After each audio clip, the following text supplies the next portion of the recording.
Hey guys, it's Kelly. Hey, I'm doing a video real quick for Dottie Jin. Her name is Gina. She asked that I slow down an art journal page. So, Gina, this is special for you.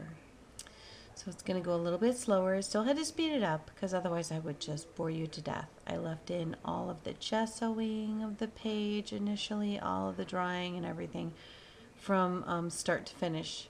There's the only thing that I left out in this video was when I was playing with embellishments at the end, and you'll see that. So this is just me gessoing the page, and there's probably going to be a little bit of background noise, and I'm trying to be a little bit quiet because it's about 2 a.m. My kids are sleeping.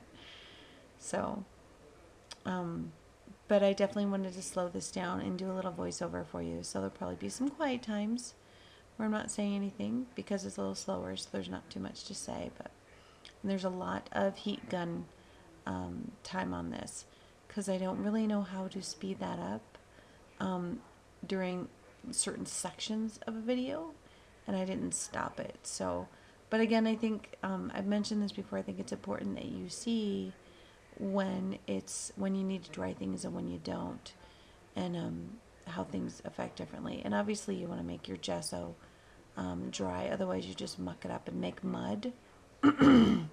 So definitely always, always, always dry your gesso before you add anything to it. Well, okay, that's not really true because if you want your gesso, instead of being white, if you want texture and for it to be pink or green or brown or black, then add your paint to it first and then dry it. So, not entirely true. So, this art journal page, I had no clue, as I usually do not. I had no clue what I was going to do. I did play with my Cricut Imagine and printed out a couple, it's kind of like a die cutting machine, if you're not familiar with it. I cut out a couple really cool swirly things, and I had planned to use that, and that was really the only plan. Other than using my Dylusions ink sprays, I was going to do that too. So that was really the only direction that I knew that I was going to go, but I really had no idea. No vision, nothing. Just playing in my scrap room and having a good old time. So here I'm just kind of figuring out which colors I want to use, and I knew that I wanted to mute down some colors a little bit and give that a try. And I wound up going with the melted chocolate. And yeah, I can't pour things in the mini misters. It doesn't work. As you saw there, I spilled it all over the place. So I wound up just dunking it in my solo cup of water and filling it up that way. And I did it about 2/3 full of water and then 1/3 of ink, because I still love the vibrance of the ink. But if you want to tone it down a little bit, you can just add a little bit of water to it, and that really does make a difference. So there I'm just showing you melted chocolate Dylusions ink, and there's my mini mister at 2/3 full of water. And then I fill the other third up. Well, maybe it's not exact. I'm just estimating about 2/3 of water. And then I filled the rest up with the ink. It's really, really concentrated ink. I guess I didn't fill it up. I just added a little bit until it got really dark. So it's just something you gotta kind of play with and figure out what colors you like, how in depth you like it, you know, how vibrant you like it and how you don't. The gesso is gonna lighten up inks. It's gonna give it kind of pastel tones to it. So always remember that. So this is just a series of me just playing with different color inks and messing with it. And then there's some downtime here where you'll see, for some reason, my Dylusions melted chocolate sprayer is clogged or just not working. So there's time here where I kind of played with that. And that was just regular copy paper that I kind of soaked up some of the ink with. I don't know what I'll do with that, but I'll probably, tear it up and use it in part of a background later. But I just wound up using plain copy paper and soaking up some of that additional ink. And then I realized, well, I don't really like that because it's not dark enough. I wanted like a rich, rich chocolatey color, and I knew I wanted that, but that was pretty much all I knew. And then it all just kind of came together, and I'll tell you right now, I wound up, this is one of my favorite pages. It turned out beautiful. I'm really, really happy with it. So when I didn't give up, because there was a few times when I was messing with my ink sprayers and my different colors where I just wanted to go, forget it. I don't like where this is going. And I just kept with it, and it wound up gorgeous. Here's where I'm trying to spray my ink, and the darn thing won't work. So I wind up just, in the end, I wind up just adding it to my mini mister. And that's how I'll use my melted chocolate from now on. Because I doubt that if I talk to Ranger, they'll give me a new sprayer. For all the hassle, it'd probably be better if I just go get a dollar sprayer and fix it myself. So I got a little allergy cold thing going on, so sorry my voice is all cracky and froggy. Look at me, I'm still trying to not give up on it and get it to work. It didn't work. So, and I'm just layering different colors and doing my improvising with my ink sprayers. Whoop, I overfilled it a little bit too much there, but oh well, let it spill out on the page. And let the colors bleed. You can't go wrong. Just play with colors. And that was more of the brown that I was looking for. I needed that dark contrast color.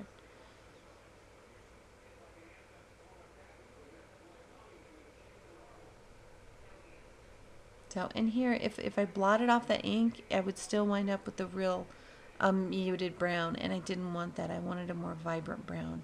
So I let the ink slide around on my page and then dried it as it was so that it would keep that dark color that I was really liking.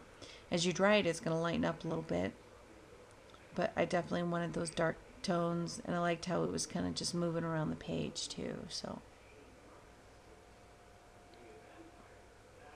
and it takes a while to dry things. You got to be careful. Once you gesso your page, you got to keep your heat gun moving.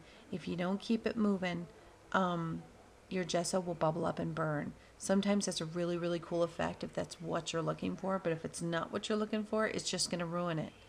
So keep that heat gun moving when you're heating something, you know, when you're drying your inks or paint when you've gessoed paper. So here I'm just throwing different colors down until I get what I want, and I thought, ooh, I like the way that green looks. I think I'll give it kind of a patina look and let it spill around and see what happens. Just playing with colors. Had no idea where I was going with it. And the colors that I was using, and I'll try to remember, there was the blue Dylusions, and it's all Dylusions ink that I'm using thus far. I change and add some white paint later with white paint mixed with water in a mini mister.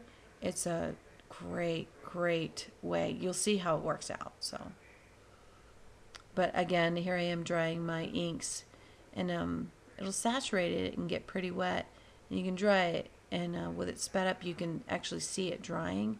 But keep that heat gun moving, because if you don't, you're going to bubble up. And that's something, you know, like I said, you don't want unless you specifically want those bubbles for texture.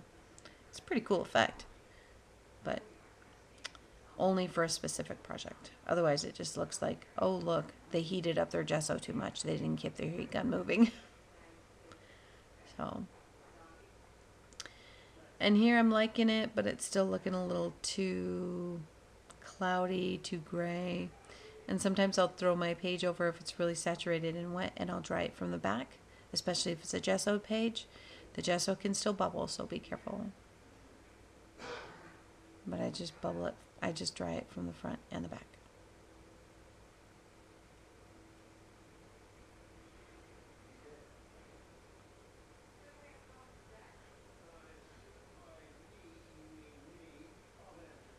There were still areas where it was still a little bit soggy.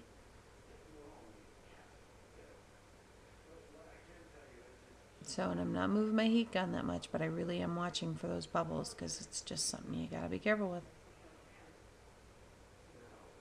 Plus, you don't want to burn your house down. That would be bad. So, and then I was liking those darker hues here and there, the shadows. It looks like, you know, a shadowy sky. I don't know. I was kind of liking how that was turning out. But I needed more color for what I was looking for. So in comes peeled oranges or squeezed oranges. I can't remember. Threw some orange in there, and then some more water. I always add water to that to get the ink moving. And then lime green, and then cut grass, and then some more brown. And the orange was the ticket to this. That was what I needed. The orange and the lime green. I think I added some yellow too. I can't remember. I was just messing with the colors.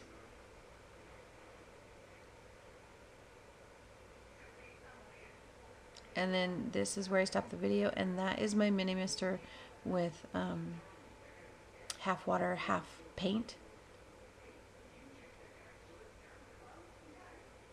I just wanted to lighten it up a little bit and see how I liked that. And I like the little white splatters in there.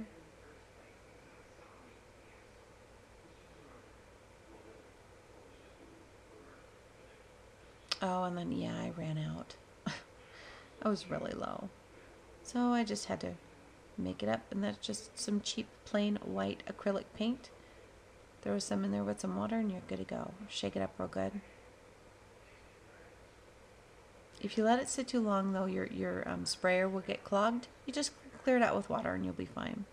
So that's the die cut that I did on my Cricut Imagine machine. I did 2 of them. I wasn't sure if I wanted like doubles on there or how I wanted to do it. So right here I'm just kind of playing with it and deciding what looks good. And I'm actually going to use it as a mask. I'm not going to use it, I'm not going to glue it down. I'm just going to use it as a mask and spray my white paint over it. Now that paint has water in it, and I know that those colors in the background are going to bleed through. You're still going to be able to see it. And that's why I use that. I just love how that turned out.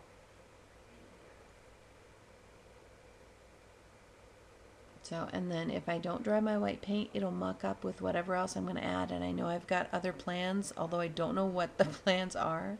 I know I'm probably going to do some inking. I'll definitely ink the edges. I know I'll do that. So I want to make sure I get that white paint dried and get my whole background dried before I do whatever next step I want to do.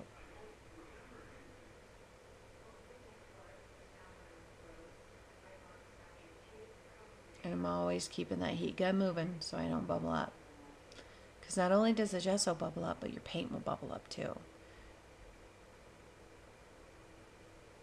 It's just a light spraying of the white paint, so it's kind of looks, I don't know, it's just lightening it up a little bit. But if you have like a thicker coat of paint on there, it can bubble up. So watch that when you're heating things up or drying your paint.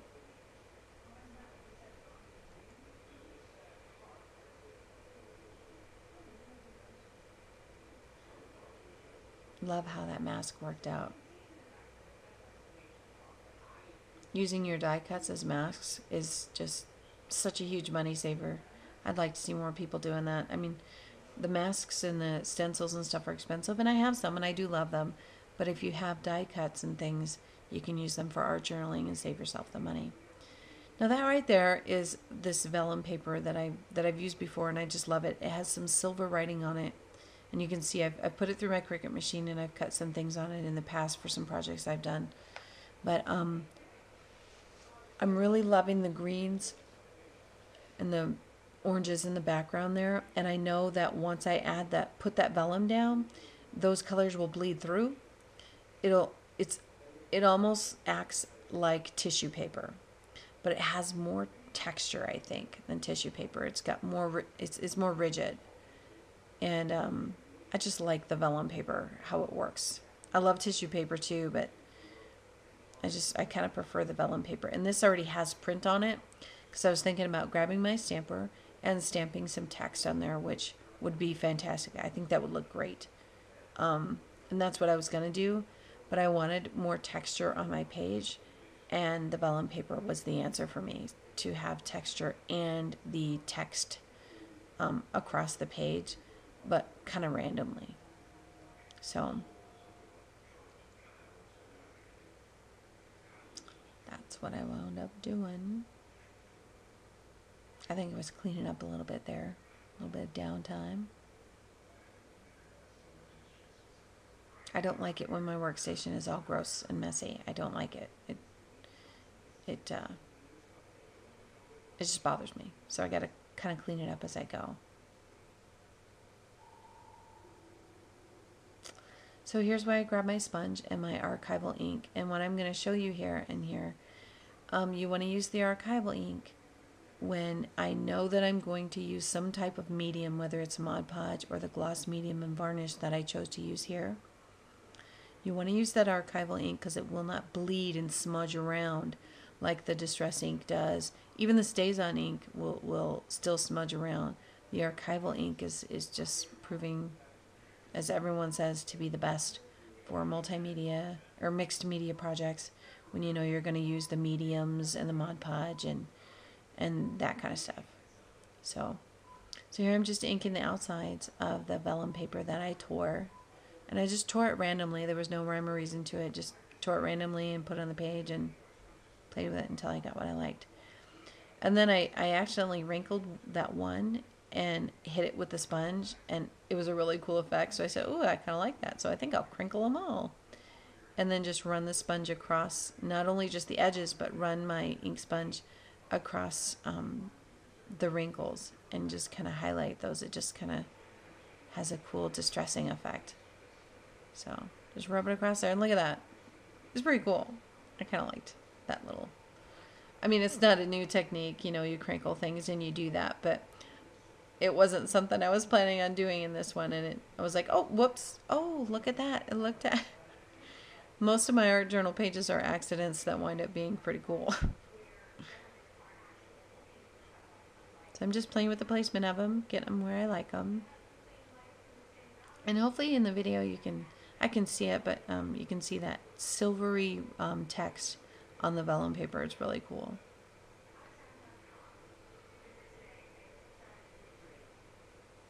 So in here I was kind of debating whether or not I wanted to use my glossy medium or what.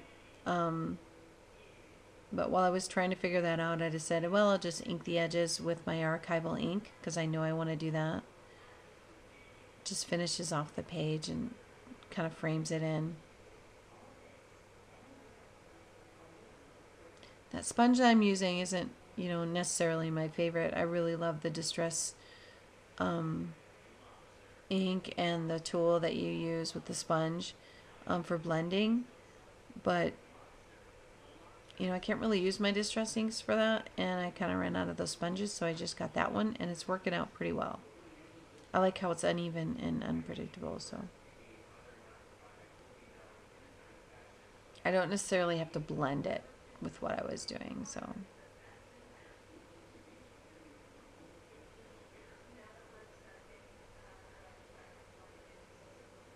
And I decided I did not like the straight edge that was on there, so I wound up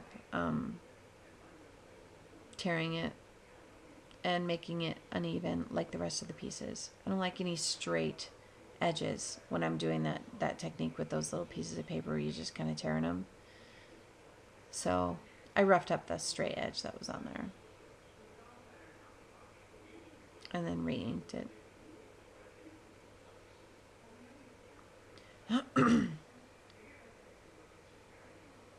I'm still playing with it. Some parts were just too darn straight.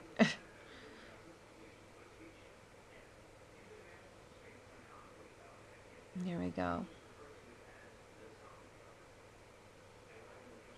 So again, I was just kind of debating, do I want to use the gloss with the varnish, the gloss medium with the varnish, or do I want to use matte? Kind of went back and forth for a little bit. And then I remembered that the gloss medium and varnish, and I was actually reading, reading the bottles, and what the gloss medium and varnish does is it brings out the color, and you'll see here once I lay it down and brush it on. It's a brand new bottle. Once I brush it on, you'll see how those colors explode, and just it really makes them more vibrant. You'll see that. So look at how that works. It's so cool. It's like magic. Just really accentuates those colors, and it was exactly what I wanted. So, and look how those colors just come to life on my page. So, and again, that stuff, it's not the cheapest stuff, but it takes very little. It's a Liquitex gloss medium and varnish, and you can get it at Michael's, Joann's, Hobby Lobby. A lot of places will carry it.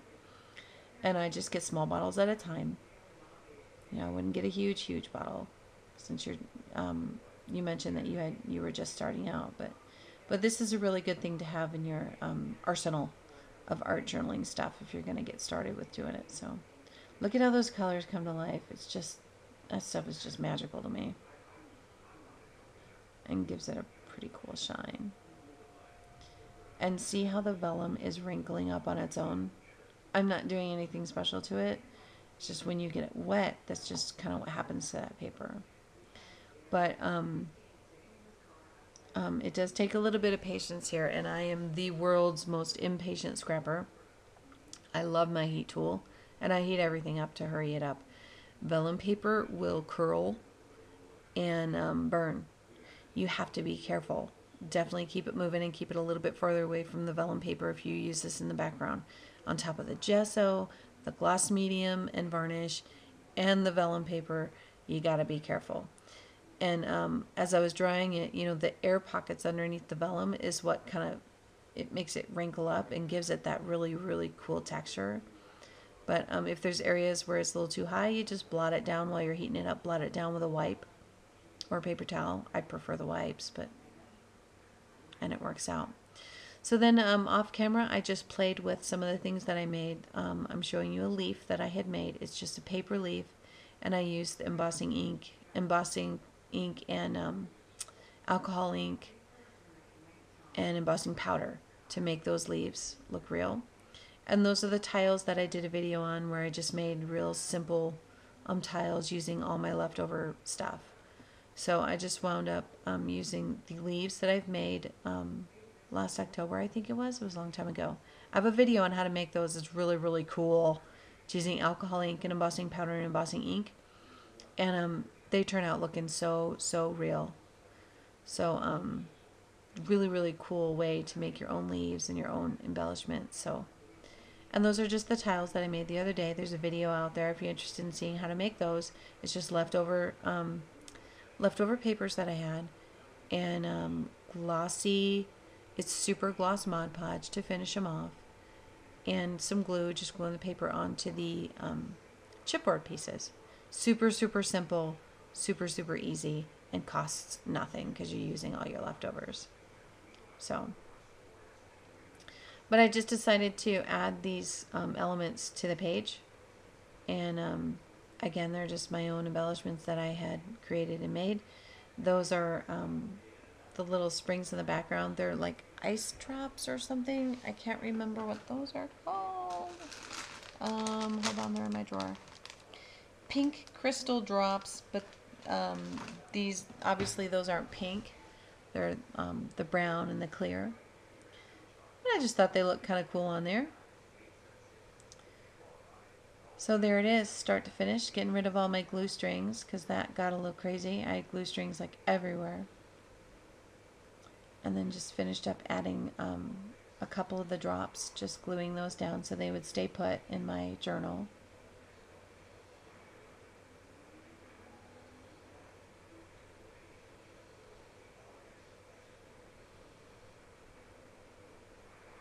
And I wound up being just, this is one of my favorite pages. And it started off kind of rough. I just didn't know if I was going to like it or what the direction I was going. And I wound up really liking this page.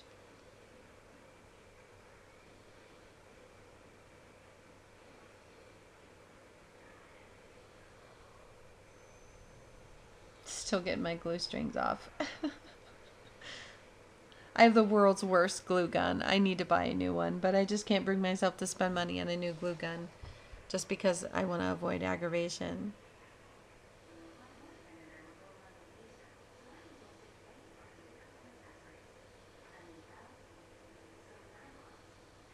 Yeah, there's my hat in the video. That's nice.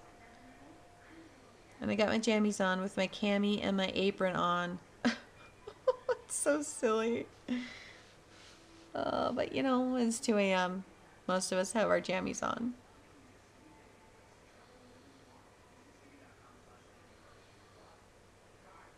So there we go.